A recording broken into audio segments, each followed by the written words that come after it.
on and what you're going to be dealing with today. To get everything started off with, let's explain kind of what's going on. At this point, this is our third PCS, so most of you guys should have an idea on what's going down, right? But for all the new people that are watching, let's go ahead and break it down for you. 16 teams are going to be selected and move on to the grand finals. Right now, we've got 24 teams, all things considered. The bottom 8 are going to have to play back over into the Challengers Cup number 2 that are following through. So that's why we've got these 3 different groups that are broken down into 8 apiece. Each one's going to be playing against different ones over the weeks as it continues. Total prize pool moving forward is going to be $50,000. But the big thing, again, is all the buildup on where this is going. We want to see who the best of the best is, because we had a couple of surprises and some curveballs that kicked off in PCS number 2. And we know the fact that you guys want to be prepped and ready, so that way whenever we're watching everything for the grand finals, I know everybody's going to be sitting there kind of, we don't know anything specifically back and forth about how skins or anything else like that are looking at, but let's be honest, we've had 3 sets of them so far. You guys are going to want to know who you potentially going to be voting for, or at least who you're going to be rooting for at that stage. Oh yeah, and I mean, the skins just keep getting better and better as well with everything. So as we get a little bit closer to the end of the group stage, we're definitely looking for more information on that. I know I'm excited. I am always looking for new skins in this game, Matt. I fall in the same category. I'm kind of a sucker for that. Like the new shiny always draws my attention, and I want to have it just for bragging rights. There's something about just like playing with somebody and being like, "Oh, look at this gun I've got." You can't have it anymore because you didn't participate in the esports events. Ha, sucker! All right, so we are on Saturday, groups B and C, October 3rd. We've got another set of action that's going to be coming in tomorrow, but you can see we've got 3 weeks of action, 3 days apiece, all stacking up through all the way through October 18th. You can see our groups as they break down. Remember, there are 8 in each one, so we're going to be looking at groups B and C off to the middle and right sides. There's a couple of teams that I'm willing to bet that a lot of people are excited to see. We've got ATC, Dodge, Comets. We've got, oh my God, Gas. I'm going to have to look that one up because I always murder that one. Guadalajara, what is it? Guadalajara Gas Cans. Thanks for that, Yes. guys. I appreciate that. Elusive, coming back behind that. San Diego Rarity and Shoot to Kill now joining the mix. Yeah, and I mean, as well too, I kind of am really excited. Obviously, not going to be playing today, but the return of the Rumblers. I know we've been kind of, last year it was any Rumblers in chat. We kind of got to have any trolls in chat. So now we've got a little bit of a mixture, any Rumblers and any trolls in chat. Guys, let yourself be known. But today we've got some big powerhouses, Matt, that didn't get to play yesterday. Yeah, that's what I'm looking forward to seeing. There's a couple of these teams I know made a little bit of adjustments moving through, so good to see how their new rosters or these new teams are going to perform. Moving through today, we're going to start off everything on Erangel for 3 different maps. Then I'm going to switch over towards Miramar for the last 2. Keep in mind, we're not doing it. We used to kind of rotate day by day. Now we're just setting up for weeks. So that way the players can go through, walk in with full expectations, knowing the fact that, okay, this is our Miramar week. We need to make sure that we're on top of it. Overall placement points, no surprise again. This is the tried and true system that we've been using for forever. First place gets 10 points, diminishes all the way back down to 1 point in 8th place. Then 9th through 16 get absolutely nothing. Unless they manage to get a couple of kills, because remember, every single kill you get, not a knock, the kill secured gives you 1 point. Oh, and there's been a lot of kill points so far thrown out. And guys, it matters because look at the pricing breakdown. And this is just for group states, Matt. So there's still more money to be had in both the finals and Challenger Cup to be announced later. And so first place, I mean, 5,000. It's not small. And of course, moving forward, there'll be even more money. But it's the bounties that I'm also really excited about because it really gives us a chance to monitor the players and the teams and see how well they're doing. I think that was something that Tiggleton actually cleaned up quite a bit for himself during PCS2. So it'll be really exciting to see the players, of course, with the highest kills, assists, knock, and damage, the team with the most chicken dinners, and of course, to the tournament MVP, which we will do a community vote for at the end of group stage. Another reason to watch every single step of the way. You never know who's going to impress you. And yes, we know that there's some big names out there, but sometimes it's fun to be creative. Like there are a lot of players out here that are a major component for their team. Making sure to get them some support and try to get them on those MVP lists, it's totally worth it. Give them that ego boost, give them a chance and a shot at it. But enough about the future. Let's talk about now. We've got groups B and C that we're going to be watching today. You can see it's One Eye Open, Gravity, Houston Hardshifts, Liberate, Oath, Ascendance Esports, Virtue, Zenith Esports, any trolls in chat, comments, Dodge, Guadalajara, Gas Cans, Illusion, Elusive, San Diego Rarity, and Shoot to Kill. And my God, looks like this could be pretty fun the way that a lot of these teams are going to be. There's a lot of interesting drop paths that we're going to be looking at, and I would say let's just be real. There's a couple of pretty violent teams inside this lobby, and that's what I always enjoy.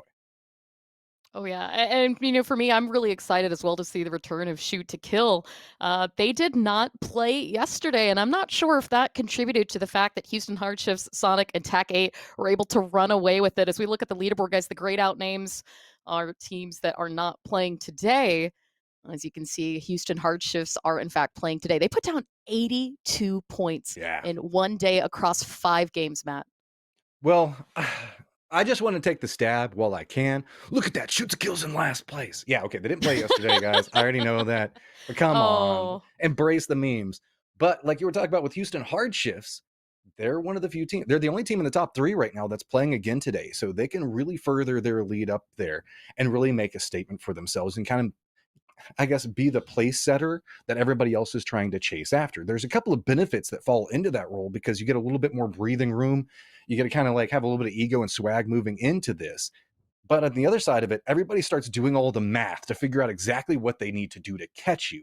And that puts a lot of pressure on the position. But let's be real, Houston Hardshifts are a team known to play well under pressure. And I want to see how they perform today.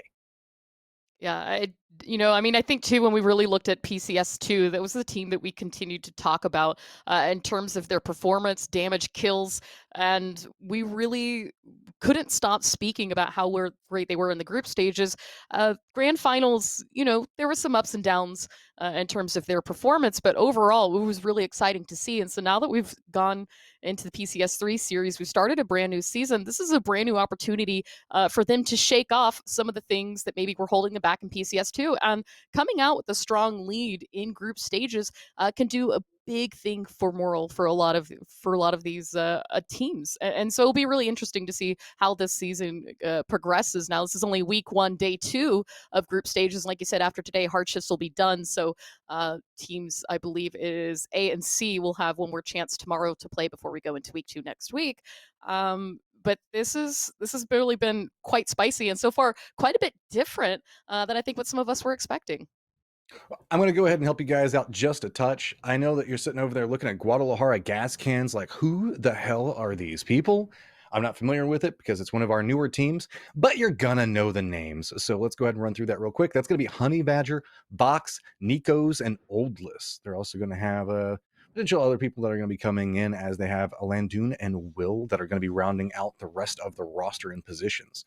So a lot of names that we're familiar with and have had different high performance points at different points of their career. So gonna have to keep an eye on them. And yes, I just really do like saying Guadalajara gas cans, even though I know that whenever we're getting into a tense moment and we're trying to go through the whole thing, it's going to suck. But enough of that. Let's go ahead and get into game number 1. See, the drop's gonna be coming off. Going to be just south of Novo and ending just south of George Pool. So that means if you're like a Yasnaya team, that's going to suck just a touch for you. But plenty of opportunities coming out along this path. Position now coming down. You can see 3 different teams have opted into going back down towards Military Base Island itself. It's going to be the Gas Cans Zenith and One Eye Open. Ooh, and it looks like one member of Gravity as well is going to be dropping late. We see D-Rich all the way out to the west. I'm not sure if he had a little bit of an AFK or a late load in, but should have the ability to join his teammates. The problem, of course, is that they're on the other side of the map. And also, speaking of a little bit of fighting here, looks like Ascendance Esports. There you go. I think a little gentleman's agreement there, allowing Innate and the Rarity to stay alive just a little bit, as though Zraven is going to pick up that vehicle, send it back to the team. And you know what, Matt? I was a little worried when I first saw this flight path, thinking, is it going to go military? But instead, we are going to be on the mainland. This is actually a fairly nice center circle for most of these squads. See, you're crazy back down towards military. Meanwhile, I love it. A couple of shots coming out from Evasion on Virtue, trying to take. And me see if we can connect onto anybody. Boat's going to go ahead and get grounded off in the distance to get a little bit more space. So pretty much just a couple of shots back over towards Sin to get them in reposition off to the side of this. It doesn't look like any chase is going to be coming through right now. Most of the teams pretty settled down right now. Got a pretty decent amount of control coming into play. I do want to note out that the Houston Hardshifts are playing back over towards the west in what was an old tried and true strategy of Tempo Storm. So you can see the fact that Maluk's still bringing his hand in back over into this position. Like the positioning coming out from that's going to give them a lot of control. But again, keep an eye on how they regroup off of this position, as well as how Rarity is going to try to reposition out of this. Long distance travelers are going to probably be Oath that are going to have to make a cut back across, and One Eye Open but Rarity do have themselves Pachinki to play around with. No surprise, back over towards the northwest, you can see that Shoot to Kill is playing in their tried and true home. This is just a staple whenever you watch anything in North America and PUBG Esports. You know that this is going to be where these guys play, and it looks like they've already started to regroup and they're going to start venturing out, trying to get a little bit more information. Yeah, and kudos too to both Shoot to Kill and ATC for continuing to keep these drop spots through each season. And I mean, why break what isn't broke, right? Both of these teams still having a very northern drop path, but it's really worked with them with Erangel, especially with some of these rotations now. Given where the circle is, this is going to give them, I think, a little bit of an easier time to take control right now of Everest, which with a circle like this, Matt, can be pretty huge depending on where that phase 2 shift goes. And sometimes we have seen it very early on, it can take a hit in that direction. On the other side of Everest, of course, you do have Ascendance that's looting in and around the ruins, and across the water out in Cube, Illusion sent one already. So it'll be interesting to see Light Show, who's now joining Illusion here. Yeah, a little bit of a position coming up. They can see that what's going on with Ascendance off in the distance. Ascendance switched over to that 2-2 split that you're referencing just a second ago. Shoot to Kill crossed around Everest as well, now running. Let's be real, it's pretty much a 2-2 split. They're going to go ahead and regroup once they get vehicles as well. Hardshifts already in the process of trying to reconnect with each other. Looks like they're going to be playing just up north of Chopsticks around that location. Good positional point to potentially catch a couple of people rotating through, as this is a pretty common location. Can net you a couple of early kill points depending on how your vision comes into play with it. But they do also have J-Sync that's playing back down towards the south, and Loeb's contemplating going that direction. So they might be setting themselves up a little bit of a kill box, as very often people kind of skirt around the side of, I guess, the southern Pachinki hillside. And, ooh, nice position coming up from Zover, and going to get a little bit of damage back over towards Mon Hardy, and going ahead and dropping him out. That's going to be our first kill coming over here after a quick reload and a couple of taps. And there you go. First blood goes over towards Gravity. A little bit of a risky transition there for Ben Hardy, who was scouting ahead for the rest of their squad. Coming out of Nova, we had 3 teams drop Military Island early on. A couple of teams took their alternative drop. I think they were anticipating this military, or the circle to go military. Unfortunately, Ben Hardy just was not really in a great place to avoid some of that damage in Milta, but his teammates learning are going to go wide, and now one of our other military squads, Zenith, is making it across the West Bridge. So Guadalajara gas cans, the only one still on the Millie Island, but plenty of the island is also still into play for this phase. So they can stay there a little longer. The question, of course, now goes is where is Zenith going to look to place down, at least for the end of phase 1? I mean, with a zone like this, it could stay pretty central. It could be kind of boring, or we could see it take a very hard shift, Matt, and that might mean that all of this good kind of early placement and standing out right now, like Zenith, who is currently in a really great position to scout out teams, we'll have to move again. So really just looking at our map, we can see how many teams are already so central to where this current zone is. And I think that comes into the big factor right now. Everybody's putting their eggs in the very centralized basket, and very quick early rotations come through, and that's kind of locked down Rarity into position. Usually see the Pachinki teams try to stretch out a little bit more, like see what's going on, get a little bit more information on what's happening next to them. Shoot to Kill, on the other hand, has decided, hey, we want to step back down here and see what's going on. Ascendance has already had one of their members ascend back over towards the heavens, has gotten spotted out and quickly flushed out by Shoot to Kill. So nice high ground vision coming into play from that. But just like you were talking about, so many of these teams are playing back over towards center. If we see a shift specifically back over towards the northeast or the southwest, that's going to mean a mass migration of teams in what could either be an opened area back down towards the southwest or a contained area back up towards the northeast. These different areas make it difficult to move through, but Alo had a perfect read on that, and Maji is regretting going for that peak. They've already taken down the other member of Ascendance that's off in this location, so that's going to be a quick pickup, running back over there.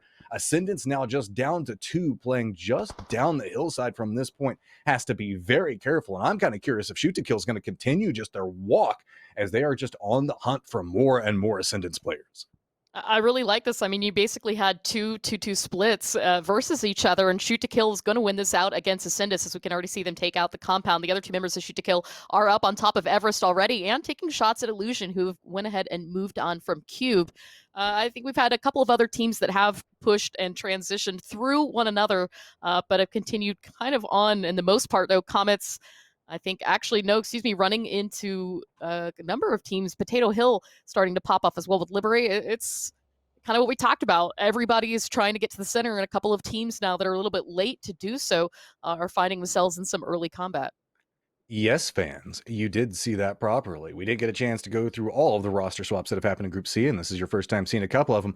Comet's made a few little switches, and one of them is going to be a player that most of you are familiar with. It's going to be Vegas and Leda coming back over to join Monty and Yaxley to round out, give that squad a little bit more killing power, and they're going to need it as Liberate starting to enclose right up on top of him. Gets a quick knockback off to one side, trying to get a couple more pot shots, but only going to be able to pick up one. Going to be content with it. Meanwhile, it looks like somebody decided to take a dive out of the vehicle on another part of the map.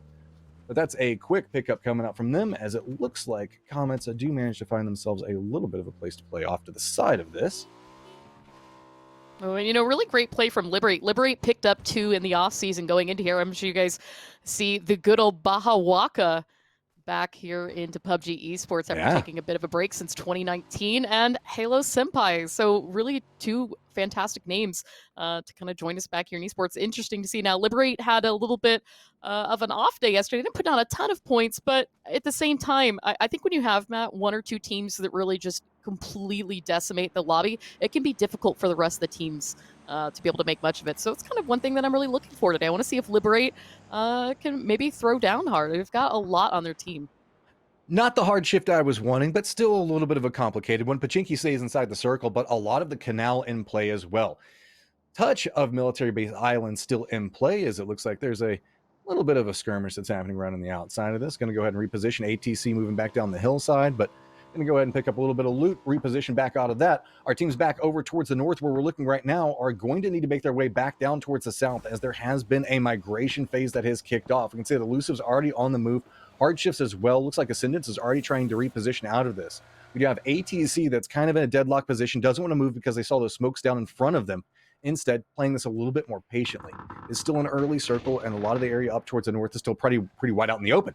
Elusive has decided that they're going to run over here next to Pachinki, but Rarity is just going to go ahead and take down 2 of them very quickly, buying a little bit more space off to the side of it. You can see Elusive is trying to run over towards the hillside.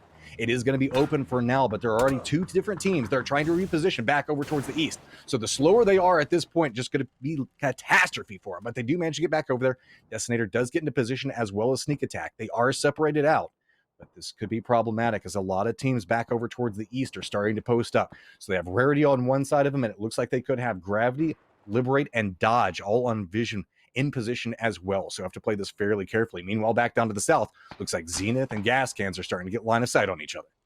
I mean, there's really, with a zone like this, most teams are trying to avoid Pachinki. Rarity's still inside the town proper, and so that's really going to push a lot of these teams into the compounds out to the south. And when we took an overhead view at the map a moment ago, Matt, we could see that pretty much every compound was already spoken for. Everybody's trying to get as close to the water as possible. We should still see it hanging in this area for at least another phase or 2, and hopefully take another swing north. But that also puts it at the possibility of being Pachinki Hill near the end, which Ascendance has sent the last 2 remaining members there. But Matt, as you and I know, that can be a very difficult hill to hold. And so when you kind of look at these fights, especially right now between Guadalajara and Zenith, whoever can win this out could put themselves in a really nice position. Guadalajara, though, as you can see, only has 3 players in this area. Their 4th, Honey Badger, has a nice little anchor over there at the warehouse by gas station, the other side of Zenith. So it could be very helpful in getting some extra information if Zenith extends themselves just a little bit outside this compound. We also saw Zenith that was playing up on top of the buildings, trying to get a little bit of tricksy line of sight, seeing if maybe they can connect onto that. Honey Badger's position is going to make that a little bit more difficult. We've seen a lot of the teams opt into playing back down around the south right now. There's a separation that's coming out. A lot of teams are either clustered around Pachinki or getting fairly close to the coastlines. The teams that are kind of scavenging for different points right now, one of those you can see off in the distance is going to be Houston Hardshifts. Malouk is trying to scout out just a little bit more, but Shoot to Kill has a ton of vision on him, and are just playing this patiently, seeing if maybe they can wait until it starts moving up the hillside. See if they can spot this without anybody going to the peak, take out the tires, make sure the fact that now he is stranded off in that position. So now Malouk is kind of caught out by himself. Looks like his vehicle is going to have himself no position, no way to get out of that point. Shoot to Kill might use this opportunity to go for a reposition around the side of him, because they know that where they're playing at right now, he has to hide behind that tree, and that only denies one sight line for him. So if anybody positions around the outside of this, they can easily get a flank off on his point. It's going to be on the other members coming out from Hardshifts right now to provide some type of cover and deny any movement coming out. Fight coming out back down towards the south. It's gotten a little bit more legs to it, as it looks like Honey Badger has moved closer back over towards Zenith. And we do have D-Rich that is very separated out from the rest of his team. You can see he's posted down way back over towards the west by his lonesome. The other three members of Gravity right now are contending back over next to Liberate on the eastern part of the circle. Yeah, I mean, again, back to that very beginning when we saw the flight path, D-Rich, for whatever reason, was a very late drop, and he's still been working his way back towards his teammates, but didn't want to run the risk of driving through too many squads. That said, now here comes the fight between Guadalajara Gas Cans and Honey Badger with a nicely thrown nade. This might land true, Matt, and if it does, bouncing just short, but it would have been a very nice knock on a kickstart had it hit here. As you see, a Molotov was thrown in return. This is a very pivotal fight right now. This is the side flank position coming through, and you can see Zenith's trying to get a little bit more support back over towards this angle, just in case something goes wrong. They don't know exactly that this is going to be another player from the gas cans, but they have to make the assumption with it. So instead, starting to clean back along the hillside. Nice vision comes up, hits for quite a bit of damage. Honey Badger's now found himself in a little bit of trouble, as now Roth's going to be playing it a little bit more aggressive around the side of this. They're going to have a lot of time to work with. Gets a quick, easy spray. Now they have the information to work with. They know that they can regroup, provide a little bit of cover back over for their teammates. Punij is playing back on the other side of this. Does get some more vision. Drops another one all by himself. But he is fairly separated out from the rest of his team. It's all on defense and cover up coming from them. Quick bounce around coming from the corners. Going to go ahead and use a little bit of utility. See if maybe he can spot something out. Not going to get it directly. Going to try it yet again. See if he can get any post off by a little bit more time. The fight's now happening back with his other teammates, and the stall has come through. You can see the gas cans now coming to firmly right, a little bit more support on the side of this. Punij trying to see if he can find some type of angle to work with. Not a lot to work with right now, as there's a lot of gas cans make the play. Door cops open. A little bit of dose to go back around. Is going to go ahead and go for the hard push. First one's going to go down. Ooh. Second one's going to go down. Nice hold coming out from Zenith. I mean, really great play by Punij. He used all those flashbangs to keep the pressure on the gas cans, allowing him to pop off that first aid kit and the boosters to do their work. The time brought his health back up, and he was able to quickly recover and set up for the push that he knew was coming. Getting that first knock, though, was absolutely huge. And I mean, really, completely... I was kind of worried. I was worried whether or not they were going to be able to push that through. Now, that said, we've still got other teams continuing to fight in this area. Virtue kind of has finally found themselves the ability to rotate back up onto Shoot to Kill, who've continued this post up against what was left of Houston Hardshifts, and now the fight for the hill continues. But look at this. Evasion X is already in position here for the top of the hill. Not sure if Luke 12 just spotted him. Oh, yep, nades out. I think it might be time for this fight, Matt. Close range, that means you got to throw out a couple of grenades. This is the way Shoot to Kill operates. Getting a little bit of separation coming out. Evasion's going to have to move away from his other teammates. That means that it's going to provide a little bit of a separated front. Shoot to Kill's going to have to be very careful on how they move up into this. Otherwise, they could be walking into a kill box. Going to go and spout out Evasion. Deny that side push that looked like it was going to be trying to come through. Now the high ground is really what they have to worry about. Look at how quick they react onto this. Going ahead, moving into cover. A little bit of support still coming out from the hillside down below, as it's going to be Purdy Curdy picking up another one. Quick follow-up coming out from Alo as well. Now there is just one member up. Trying to make a play around the side of it. Battleground gets the vision, tries to go for the shots, not connecting with a lot. This is going to be problematic. Tries to tap him down, finally gets him down, but the cost is his life. That should be a quick res coming back up, as Purdy Curdy should be alive, but they're going to have to trek back over towards the east, as the circle has still continued to stay next to Pachinki.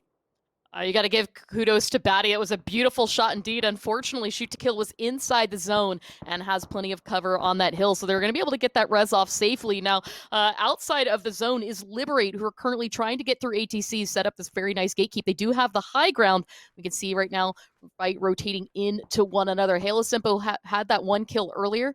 Ice Tech with the barrel out. This is primed and ready for close range. He sees him. He's lying prone. In fact, I'm actually not sure if ATC realizes exactly how close Liberate is to them. And you can even see on the minimap, there's still more players in the area. Oath is just on the other side of this. So if ATC is not too careful, Matt, they could find themselves pinched in just a matter of minutes, moments even. Yeah. ATC is playing this aggressive. They're trying to get a little bit more information, but that might be a problem for them. One member quickly goes down from Liberate. You can see the nice positioning off to the side of it. Sharp Shot gets a little bit of damage off. Quick flush as well. Throwable's going to start coming up, but the tree should provide enough support. Liberate starting to make the push along the side of it. If Guabi can manage to find out Marsalek, that could open up the doors for them to make their push back off to the side of this. Marsalek seems to be very aware based off the position, drops back down as he is blinded, but now trying to crawl back over towards the support lines. You can see that the flanks under a little bit of pressure right now, instead trying to make their way back over, get Sharp Shot back up, but that means that two members are essentially eliminated from this potential push. Repositioning out, coming out from the sides of it, they have to be very careful. Norcus isn't in the best position yet to provide a lot of assistance, so Marsalek is really having to hold down the flank all by himself. Utility is out. The smokes are buying a little bit more time. Sharp Shot does get back up. So now the 3-person point coming out from ATC is doing a good job of holding back Liberate, as Norcus is still playing back on the far angle on this in no rush to come through. All pressure now relies back over towards Liberate and how they're wanting to play on this. This is not inside the safe zone, and you can see the blue is slowly catching up to this position. They got to figure out what they're going to do. Marsalek goes ahead and goes for another extension back over towards it. Now it's all on to Baja Waka, looking back over towards it. He knows where Marsalek is, but can't go for the play quite yet. He's got the hillside in front of him, not a lot of vision to work with, and you can see Aguila is just sitting, waiting for him to encroach up that hillside. The blue's about to touch back over towards the sides of ATC. ATC is going to have to start condensing back over towards this point. Instead, going to go ahead and take the vehicle. Norcus still holding the angle, making sure nobody's coming around from the outside of it. What is Baja Waka going to do? Really, what is he going to do? Indeed, Gravity's actually been to the south of this house, gotten quite a bit of shots into Liberate. Now it's going to make this transition away very scary. The biggest thing, too, that's really helped ATC in this is that Oath has been completely preoccupied with Illusion. So ATC is going to have a little bit more space there. We'll find Baja Waka. That's it for Liberate. But now ATC, who has been so focused with what's been going on to the north, needs to be a little bit careful of what's happening to the south map, because Gravity has been waiting for their time to strike. But at the same time, so you take a look at the minimap, Oath is also looking in this direction. They've pulled their attention away from the north, and so ATC finding themselves the possibility of being pinched here, but shots out now from Gravity, who looks like is also taking a little bit of damage from Dodge and One Eye Open. It's getting really busy in this corner.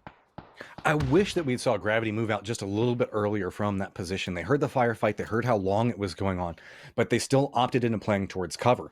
This has now allowed ATC to move into a position to play aggressively back over towards them. This was Gravity's control territory that they had for quite a while. Zovrin's still kind of the front man back over, pretty close towards the safe zone right now.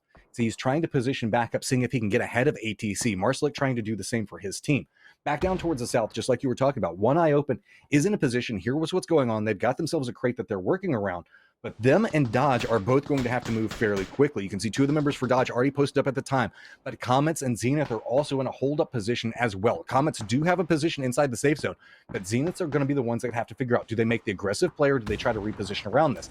And let's be honest, there's not good options to reposition from here. There's going to have too many eyes on them. So even if they jump back in those vehicles, too many teams are going to be able to take shots at them. Zenith knows this instead. Trying to figure out if maybe they can get a lucky knock off of this and then maybe capitalize off of that to make the push. Or maybe Puna just wants to go for the play, reveals himself, and gets dropped. That's a quick flush coming through. That's not the angle that Zenith needed to play from that point. That's a directed push back up before the smoke plumes had gone really deployed out. So instead, now Zenith is playing on the tail end of this, now knowing that they're having to walk into a very deadly kill box that they have no vision on. Oh, no vision on indeed, and we can see right now your utility still have just a bit, a couple of smokes on each of the Zenith players, and as well, utility coming back out now from Comets. Roth actually getting a beautiful knock there onto Leda, and this could be huge, open up. If Zenith could just push one or two here into the compounds, it's going to not only give them the ability to stay up here in phase 5, but regain control of this, which they need to, because Shoot to Kill and Dodge are just on the other side of the street, and they're waiting for their opportunity to third-party this fight. That Molotov was so pivotal. Throwing it in through the window, so that way everybody has to step away from the other windows, allows Roth and Shinobi to move into a position on the other side of this. That way Shinboy can actually position off on this. And now look, they're now holding the pincered position. Kickstart's got the outside of this. He can take pot shots anytime Monty goes for the peak. Actually still playing in a very interesting position down below this. But with this reposition, now Kickstart can reposition up into this, hold down the point, and they know that they have the numbers advantage. They don't have to worry about the zone as much anymore. They just have to worry about how they want to breach the building. Ooh, and the breach is coming right now. Looks Zenith is trying their best to stay alive. The onslaught of bullets from Shoot to Kill is making this a little bit difficult, but somehow they still have utility, and Yaxley's very low. It's only going to take a handful of bullets here from Comets. Oh, but Shinboy is actually going to get Yaxley down first. They're still able to keep 3 up, find the last player of Comets, and now they're going to have a little bit of a breather, but not really much of anything else, because look how much open area is north of this building, and bullets still out right now. Alo spotting Kickstart, but he's actually going to fall right as he gets to the Wizard Tower. This is what I was talking about that I wanted Gravity to do earlier. Look at how Dodge positioned and Shoot to Kill. They heard the firefight that was happening, and instead of trying to make an aggressive play or too passive of play it patient. Position where you know that the other team is going to have to move. And we were talking about a second ago how open this is. Kickstart walks out, instantly gets shot from 2 different teams and gets dropped. Back over towards the east, ATC did end up winning the fight, picking up a lot of kills, so they have a lot of control back over towards the eastern corridor. You can see the last remaining members of Ascendance still alive, holding on to that duo that they've had for so long, are about to have to move as well. But over towards the north, we have Elusive, Oath, and Radiance that are all going to be repositioning on a similar path and going to have to deal with a little bit of the fields that are still inside of Pachinki. This hill, right where everybody's trying to cluster around, is going to be the contention point. Depending on how they play this, the different line of sights, and the different angles that they're trying to work around. ATC is trying to make a position back around the side of this, moving back down towards the south, trying to push in from the east and try to use that opportunity in that little bit of a ledge. But it's going to be Dodge, who's in position, looking back over towards Zenith. That's going to have a little bit of an opportunity. Sharpshot's just going to go ahead and go for the play. Super aggressive, right up on top of him, trying to be the distraction. Buys enough time for the rest of the teammates, but Marslick does go down. Sharpshot's in a lot of trouble as well. Just down to a smidgen of life. Peeks back over, picks up one. Has to be careful, trying to dodge out the grenade. Does go down. Just one member up for ATC. Back off in the distance for it, and it's going to be Norcus. It's going to be a quick explosion. Going to go ahead and rock that vehicle off to the side, but Patron can reposition on the outside of this, go ahead and pick up the kill, and now start making his way up the hillside as well because it's wide out and in the open because there is nobody in front of it. But, I mean, Patron really just cleaned house with that positioning. He'd been lying in wait for quite some time, and Sharpshot actually rotated just beyond him. So even all of the work that Sharpshot was able to do was all for naught as that was taken back for Patron, who also has a very nice and safe position. He does need to be a little bit careful of Shinboy, who's also down there to the south. But we look at the west here, Matt. Shoot to kill, 8 kills right now. Very nice, strong position. Plenty of coverage here as well. And if they can spot out San Diego Rarity, that's really... I think it'd be a lot here to help it, as we can see Oath eliminating what's left of Elusive. And there you go, Luke 12 spotting out San Diego Rarity and their smoke wall. At the same time, it looks like Oath is also laying into him here. So now everybody still afraid to push up to the hill, playing along the edge because, again, Matt, there's so much open area in the center of the zone. Well, whenever we're talking about the hill being the major contest point, that's because how the vision's going to come out. You can see kind of the lay of the land right now where that hillside back over towards the right is going to be a big factor for it. Shoot to kill have the easiest path up towards that position and have the high ground advantage to try to work around. You can see Rarity is really just trying to cling to vehicles, trying to see if they can get a peek tap off to the side of it, maybe get a headshot off of it. They know the fact that they need to provide some type of distraction to reposition off of this. So now Rarity has a very difficult task ahead of them. Shoot to kill is repositioning back over towards the north and playing this very aggressive, giving them no breathing room, and they're all having to cluster together. And let's be real, that just means that they're going to be in a lot of trouble whenever the throwable range gets implemented by a shoot to kill. Quick peek going to be coming up, and you can see Luke 12 just instantly ripping apart one of the members. Looks back over on a different angle, has to step back down away from it, bites off a little bit too much, as now Oath has vision on this position. Off the side of this, now Oath is going to start making their way along the side of it. Purdy Cardi needs to finish this fast. There's a whole other team that's trying to make their way over here. It does get dropped, but do they know that Oath is running up this hillside, trying to get the res back over towards their teammate? They're in a little bit of trouble. If this grenade connects, it could be a huge disaster for Shoot to Kill. Going to end up a little bit short. Get some damage back over towards the down member, but Purdy Cardi has to play this carefully as well. Gonna land right at his feet, goes down. Vehicle's gonna flip right over his head. Oath is now taking control over everything towards the west. They've opened up the doors. They are just tearing apart Shoot to Kill one at a time, and Alo isn't in position to provide a lot of support just quite yet. I mean, you really hate to see it with Shoot to Kill. They extended themselves just a little bit too far onto the San Diego Rarity, and Oath is going to be able to clean that up now as Shoot to Kill finds themselves eliminated. Meanwhile, back down to the south, Patron has been spotted, as well as Marcelic. Only Norca still staying for ATC. We're also going to lose Shinboy, so 2 solos all the way down here versus right now Oath, who is feeling very, very good after that fight with Shoot to Kill. In fact, the other thing too, Matt, Oath has really done a lot to comb this entire zone, so they know exactly where Norcus and Roth are going to be. We got a lot of kills that are stacking up on these last couple of teams. We were talking about Shoot to Kill having a ton. See ATC sitting on 8. I believe I saw Zenith just a second ago sitting on a ton. Oath has control of the hillside. They've got every factor in their advantage. The only thing that could go wrong for them is if they overextend into this, and each one of these solos manage to pick up an early kill. That's not going to happen on one angle. Quick pickup's going to come over for Relo. Now it is just down to 1. Pat's looking back over towards Roth. You can see throwables are starting to come into play. Roth has nowhere to go. He's got a bunch of cover that he can work around with those vehicles that are back behind him. But the numbers, so many people from Oath just playing every single angle, starting to creep around and just make the smoke its own little contained trap. Good peek coming out. Roth's going to at least try to take down one with him, but that's going to cost him his life. Doesn't manage to pick up the flush. 9 kills, and Oath gets the victory. Oh, very well played there by Oath. You know what? Kudos to Roth at the end. He did get that one knock, but Oath had that set up too, right? Roth extended himself outside of smoke, trying to find the kill, secure that extra point, but Oath was able to deny that at the very end before he could do so.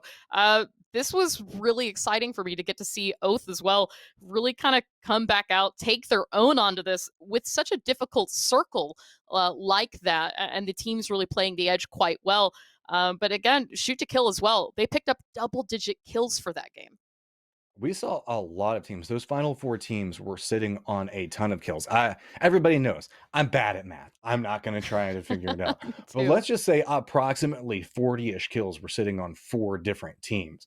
That means it was a bloodbath of teams trying to make their way through. And you were talking about it earlier, Clover, about like it's very difficult to really do anything whenever you have teams that are just eating every single point that's around. They're walking away with the highest amount of points for survival because they were the last four alive, and they're walking away with all of the kill points inside the lobby. That means that these teams that are going out early or not capable of moving and playing aggressively are going to be like absolutely starving for every single point that they can get the further we go into this, unless something changes. Yeah, and if you're a team right now that is in Lobby B and you did not have a good day yesterday because of the teams that were sponging points in the AB games, you really need to think about how you're going to factor when you're playing also against Lobby C because, I mean, this is going to be how it's going to go all throughout group stages. And you can't sit there and say, oh, well, one day we just had these people in our lobby. It was really difficult. It's really hard. I mean, there shouldn't be excuses at this level. That said, some teams have a really good day and sometimes that's all we'll really get out of them. Other teams will keep that trend going. And so that's kind of what I'm excited to look for after we leave week one, moving forward to see which of these teams have really managed to click, especially with so many roster shifts. Well, you said it yourself. Looks like there's a lot going on in Lobby C and a lot of blood to be had the further we move through. But that was only game number one, guys. We're going to go ahead and take a quick break. We still have four more games to follow up after this, so please stay tuned. We will see you in just a second.